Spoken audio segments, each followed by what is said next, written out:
Assalamualaikum warahmatullahi wabarakatuh. Kami dari kelompok 3 akan mempresentasikan informasi piranti jaringan yaitu router, hub, dan switch. Sebelumnya, perkenalkan anggota kelompok kami. Yang pertama ada saya sendiri, dan nama saya Nandita Ajeng Aprilia, NPM 20082010008. Selanjutnya ada teman saya Evania Trafika, NPM 20082010088. Selanjutnya ada Didan Rizky Ada, NPM 20082010093, dan yang terakhir ada Ayu Andini Mutia Karin, NPM 200820114. Next. Presentasi kali ini kita akan membahas yang pertama yaitu ada router. Di router sendiri kita akan menjelaskan definisi, fungsi, cara kerja, jenis-jenis, perkembangan, dan harga. Selanjutnya yang kedua ada hub. Di hub sendiri juga kita akan menjelaskan definisi, fungsi, cara kerja, jenis-jenis, perkembangan, dan harga. Yang ketiga, yang terakhir ada switch. Switch juga kita akan membahas tentang definisi, fungsi, cara kerja, jenis-jenis, perkembangan, dan harga. Selanjutnya akan dijelaskan oleh teman saya. Yang pertama, kita akan bahas tentang router.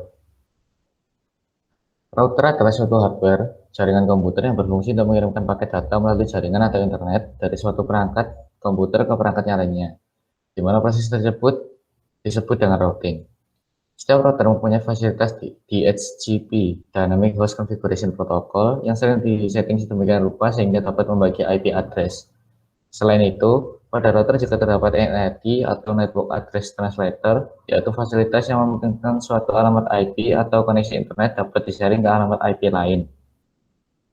Sejarah router pertama kali ditemukan oleh Len dan Sandy Bosek pada awal tahun 1980-an. Awalnya pasangan ini menciptakan sebuah server gateway di ruang tamu mereka yang dapat menghubungkan dua komputer sehingga berkomunikasi satu sama lain dengan bantuan protokol IP. Ini juga merupakan cikal bakal router dan perusahaan Cisco System Inc. Fungsi router yang pertama, menghubungkan jaringan sehingga user dapat mengirimkan paket data dari suatu jaringan ke jaringan lainnya.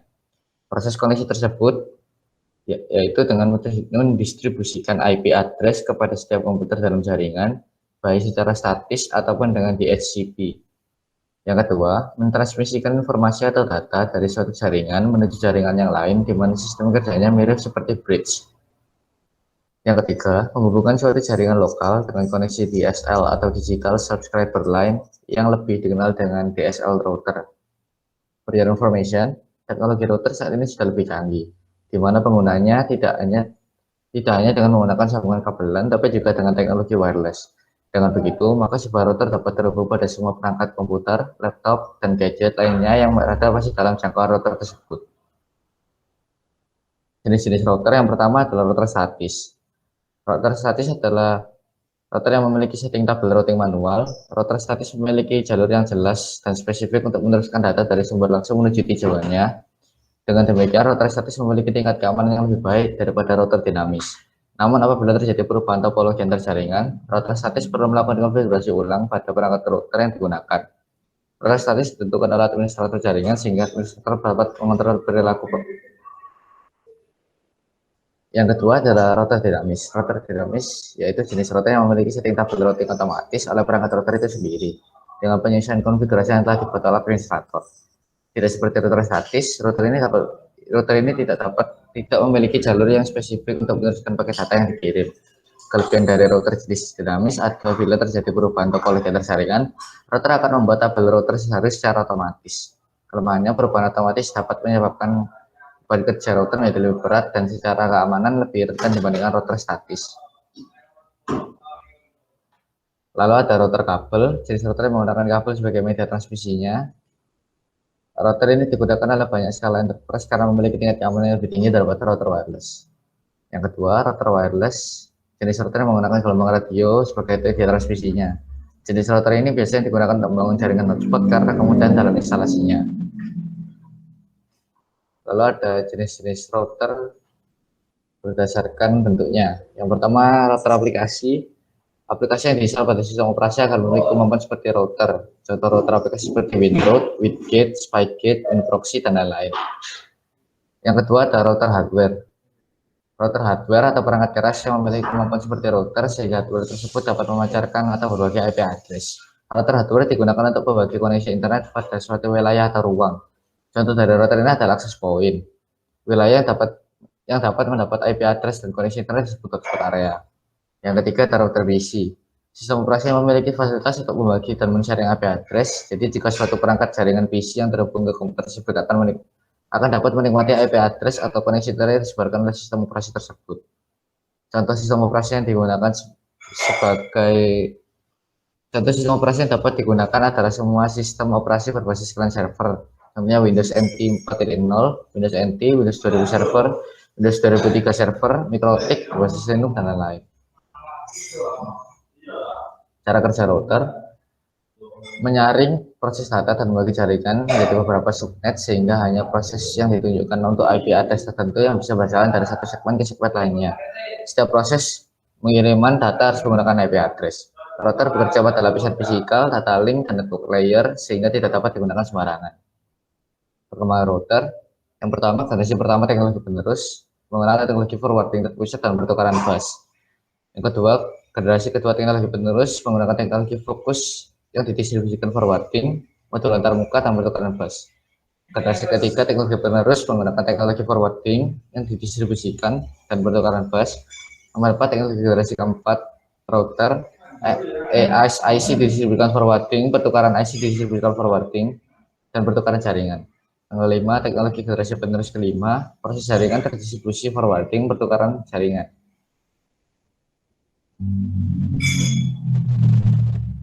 Selanjutnya, untuk harga router, yang pertama untuk merek Netgear, kisaran harganya yaitu 88.000 sampai 6.940.000.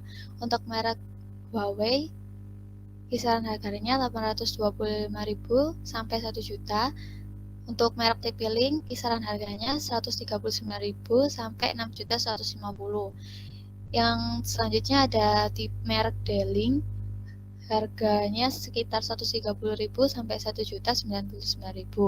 Selanjutnya ada merek Tenda dengan kisaran harga 131.800 sampai 1.210.000. Selanjutnya ada merek Xiaomi dengan kisaran harga 252.000 sampai 585.000. Yang terakhir ada merek Asus dengan kisaran harga 325.000 sampai 5.999.000. Di bawah ini juga ada tipenya. Yang pertama ada tipe merek D-Link tipe DIR612 wireless router dengan harga 260.000. Untuk merek TP-Link tipe TL-WR840N harganya 150.000. Dan untuk merek Huawei HG532D harganya 137.000. Dan untuk merek Tenda tipe N301 harganya 170.000. Dan untuk merek TP-Link tipe TLWR844N harganya 139.000. Selanjutnya saya akan menjelaskan tentang hub. Next. Hub adalah sebuah hardware yang digunakan untuk menghubungkan komputer satu dengan komputer yang lainnya dalam suatu sistem jaringan. Komputer yang terhubung dengan hub ini bisa saling bertukar informasi satu sama lain. Namun saat ini, hub tidak hanya digunakan untuk komputer saja, tetapi juga bisa menghubungkan di skala perangkat. Sejarah. Hub diciptakan oleh Robert Metcalfe pada tahun 1980. Hub terdiri dari beberapa port atau slot konektor yang memiliki nomor urut. Hub terbagi menjadi dua jenis, yakni hub aktif dan hub pasif. Saat ini, hub yang beredar di pasaran adalah hub dengan port berjumlah 8, 12, 24, dan 32 dengan dihubungkan dengan konektor RJ45. Next. Selanjutnya ada fungsi dari hub. Yang pertama sebagai central connector point. Yang kedua memfasilitaskan penambahan, penghilangan, atau pemindahan workstation. Yang ketiga, menyediakan fleksibilitas dengan mensupport interface yang berbeda seperti Ethernet, token ring, dan FDDI. Yang keempat, menambah jarak network atau fungsi sebagai repeater. Yang kelima, menawarkan fitur yang fault tolerance atau isolasi kerusakan. Yang terakhir, memberikan manajemen service yang tersentralisasi atau koleksi informasi diagnostik. Next. Selanjutnya, ada jenis-jenis hub. Yang pertama adalah hub aktif. Hub aktif adalah salah satu format hub yang mempunyai suatu keterampilan untuk bisa memperkuat sinyal dalam suatu jaringan atau dinamakan dengan repeat. Hub aktif ini sangat bermanfaat untuk bisa menghubungkan dua unit komputer ataupun lebih dengan jarak yang lumayan jauh. Lalu yang kedua ada hub pasif, yaitu sebuah hub yang bertugas dengan menyalurkan sinyal transmisi yang masuk ke port-port komputer yang terhubung dalam sebuah jaringan. Hub pasif ini biasa dipakai untuk dapat meningkatkan unit komputer yang terhubung dengan kriteria jarak unit komputer dengan sebuah komputer lainnya yang tidak terlampau jauh. Next. Cara kerja hub. Cara kerja hub ini menyalin paket yang tiba di salah satu port ke port yang lain di hub. Hub membagi bandwidth ke masing-masing port ketika satu PC yang digunakan. Ketika satu PC yang digunakan, maka akan mendapat akses bandwidth yang maksimum tersedia. Namun, jika beberapa PC digunakan pada jaringan tersebut, maka bandwidth akan dibagi kepada semua PC yang ada. Hub bekerja pada lapisan fisikal dan hanya memiliki satu buah domain collision. Next. Selanjutnya akan dijelaskan oleh Nandita. Selanjutnya yaitu tipe dan harga hub. Yang pertama ada Vention Hexbit, harganya sekitar 100.000. Yang kedua ada basis USB hub multiport adapter DC dengan harga sekitar 129.000. Yang ketiga ada Orico SHC U3 4-port dengan harga sekitar 150.000. Yang keempat ada Vention USB 3.2 Type-C to USB 3.0 hub dengan harga sekitar 200.000 sampai 280.000. Yang keempat ada unit USB dengan harga sekitar 150.000. Selanjutnya ada TP-Link UH400 dengan harga sekitar 150.000. Ada lagi Ugreen 4-in-1 port USB dengan harga sekitar 150.000. Ada Orico W4P dengan harga sekitar 100.000. Selanjutnya ada Robot H140 dengan harga 100.000 dan Orico USB 2.0 hub 4-port dengan harga sekitar 35.000. Baik, di sini saya akan menjelaskan tentang switch. Selanjutnya.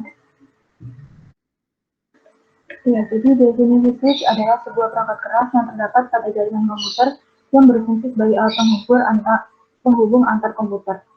Nah, sejarah dari switch ini merupakan jaringan pertama, pembuat jaringan pertama yaitu oleh Kalpana SS Switch, ditemukan sekitar tahun 1993 yang diciptakan untuk mengatasi keterbatasan bandwidth jaringan dengan hook sederhana yang membuat jaringan macet dengan mengirimkan semua paket ke semua node. Jadi switch sendiri mempunyai 3 fungsi. Yang pertama yaitu meneruskan paket data frame. Ini juga bisa digunakan untuk melakukan penyaringan serta meneruskan data frame ke alamat yang tengah dituju. Di samping ke alamat tujuan, penerusan data frame juga akan diteruskan ke alamat MAC serta port tertentu. Dengan demikian akan mengurangi peristiwa tabrakan dalam proses pengiriman data. Lalu yang kedua yaitu looping operations. Looping adalah perputaran data yang terjadi pada port switch saja. Switch dapat digunakan untuk mencegah terjadinya looping saat penerimaan data tidak diketahui tujuannya. Data yang telah diterima kemudian bisa diteruskan ke IP address tujuan dengan cara pemblokan pada salah satu port yang terkoneksi dengan perangkat lainnya. Lalu yang terakhir yaitu ada address learning. Fungsi address learning dari switch maksudnya ialah untuk melakukan pencatatan alamat MAC antar perangkat jaringan yang tengah terkoneksi. Ketika switch sedang menerima data, maka akan melakukan pencatatan MAC address serta mempelajari ke arah mana data yang dimaksud hendak dikirim. For information, fungsi switch penting digunakan sebagai konsentrator guna melakukan penerimaan serta pembagian data antar sisi. Selain itu, switch juga terbilang sangat efisien dalam segala transaksi koneksi data maupun jaringan. Dengan sistem keamanan data yang mumpuni, switch dapat menjadi pilihan penghubung komponen jaringan komputer terbaik. Jenis-jenis switch. Yang pertama yaitu ada managed switch.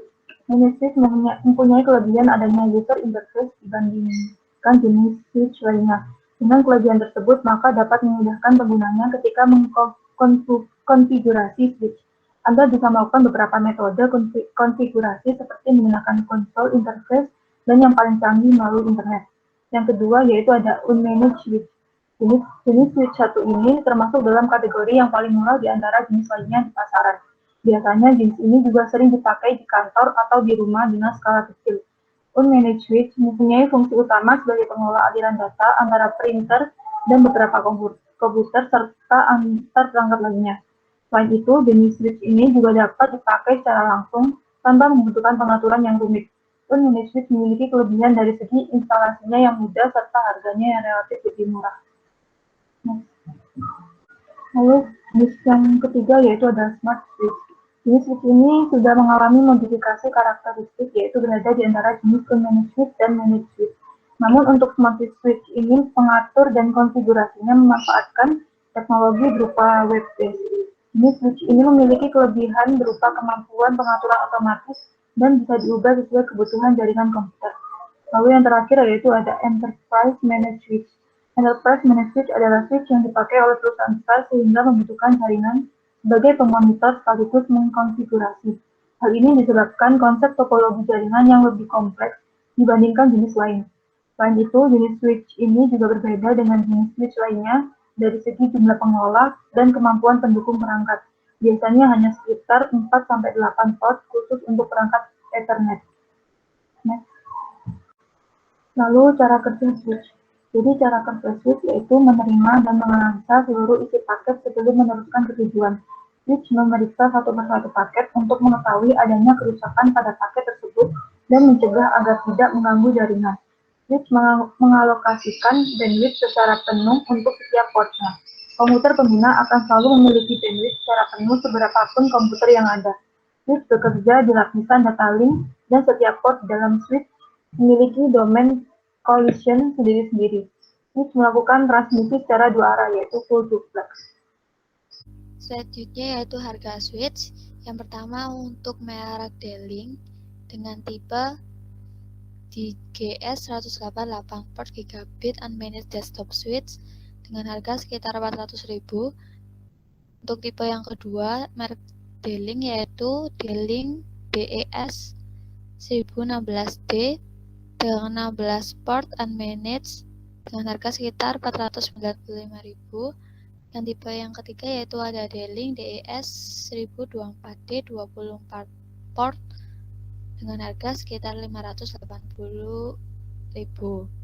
Untuk merek yang kedua yaitu ada switch Cisco untuk tipe SLM 224GTEU dengan 8 port gigabit smart switch dengan harga sekitar 1.950.000. Yang kedua ada tipe Cisco SLM 2008T EU 24 port smart switch dengan harga sekitar 2.650.000. Untuk tipe yang ketiga ada switch Cisco SG90D 08AS 8 port gigabit desktop switch dengan harga sekitar 1.010.000. Next ada tipe Edimax. Untuk tipe merek Edimax tipe IS 1016 16 port Fast Ethernet Rack Mount Switch dengan harga sekitar 510.000. Untuk tipe Edimax ES 1024 24 port Fast Ethernet Rack Mount Switch dengan harga sekitar 635.000. Untuk tipe Edimax ES 5808P 8 port Desktop Power over Ethernet Web Smart Fast Ethernet Switch dengan harga sekitar 1.100.000. Untuk tipe Untuk merek yang keempat yaitu ada Netgear untuk tipe Netgear FS308 Suite Unmanaged 8 port, harganya sekitar 350.000. Untuk tipe Netgear GS208 Gigabit Switch 8 port dengan harga sekitar 615.000. Untuk tipe Netgear ProSafe Unmanaged GS108 8 port Gigabit Desktop Suite Unmanaged dengan harga sekitar 1.150.000. Next, ada merek TP-Link. Untuk merek TP-Link tipe TL SF1016D 16 port Desktop Switch, harganya sekitar 265.000. Untuk tipe TP-Link TL SG108 8 port Desktop Gigabit Switch, harganya sekitar 420.000. Yang ketiga, untuk tipe Easy Smart TL SG 105E 5 port Gigabit Desktop Easy Smart Switch dengan harga sekitar 420.000. Ya, jadi setelah kita mengetahui jenis, definisi, dan macam-macam atau fungsi dari router, hub, dan switch, di sini saya menjelaskan implementasi dari ketiga hal tersebut. Yang pertama yaitu implementasi router. Jadi cara kerja router dapat dilihat pada gambar di samping ya. Jadi pada gambar di samping terdapat dua buah network yang terhubung pada sebuah router. Network yang berada pada sebelah kiri yang terhubung ke port 1 router mempunyai alamat 192.168.1.0, serta pada network yang sebelah kanan yang terhubung ke port 2 router mempunyai alamat 192.155.2.0. Di sini komputer A mengirim sebuah data kepada komputer C. Router tidak akan meneruskan data tersebut kepada jaringan yang lainnya. Begitu juga apabila ketika komputer F mengirim sebuah data kepada komputer E, router tidak akan meneruskan pakai data tersebut pada network yang lainnya. Barulah ketika komputer F mengirimkan sebuah data kepada komputer B, router akan meneruskan pakai data tersebut di komputer B. Lalu selanjutnya adalah implementasi dari hub. Gambar di samping menunjukkan bahwa beberapa perangkat komputer dan juga printer terhubung melalui hub. Apabila satu komputer akan mengirim paket data ke sebuah printer, maka komputer tersebut harus mengirim data melalui beberapa perangkat komputer yang lainnya terlebih dahulu, baru akan sampai pada alamat tujuannya. Makanya, kecepatan akses data pada jaringan berjalan lambat karena bandwidth akan overload ketika perangkat sedang menjalankan perannya. Perangkat tersebut akan efektif jika terhubung dengan beberapa perangkat yang berjumlah sedikit. Lalu yang terakhir yaitu implementasi dari switch. Cara kerja switch adalah menerima serta menganalisis bagian paket data yang berasal dari alamat pengirim yang nantinya akan dijatuhkan pada tujuan, yakni perangkat komputer. Sistem kerja switch akan menganalisis bagian-bagian paket data yang akan dikirimkan, apakah ada kerusakan data atau tidak. Dengan begitu, data yang akan dikirim dapat dicegah selanjutnya dikirimkan pada perangkat komputer lainnya. Sistem switch pun akan menerima data dari satu port atau perangkat lalu dilihat tujuan pengirim data tersebut akan ke arah mana. Dengan begitu, data yang akan dikirim melalui switch hanya fokus pada satu perangkat saja. Sistem pengiriman data seperti ini dapat mengurangi adanya tabrakan data atau biasa kita sebut dengan collision. Perangkat yang terhubung pada switch dapat menerima dan mengirim data ke port yang dituju. Dengan begitu, pengiriman data hanya dapat dilakukan pada satu jenis perangkat saja dan tidak akan dikirimkan pada perangkat lainnya. Sistem semacam itu tidak akan mengganggu arus data perangkat lainnya sehingga proses pengiriman dan penerimaan data bisa lebih lancar. Jadi yang saya simpulkan di sini yaitu implementasi dari switch dan hub ini sama. Namun dalam implementasi hub mereka mengirimkan data ke semua perangkat, sedangkan switch mereka mengirimkan data pada hal yang dituju saja. Sekian presentasi dari kelompok kami. Kurang lebihnya mohon maaf. Wassalamualaikum warahmatullahi wabarakatuh.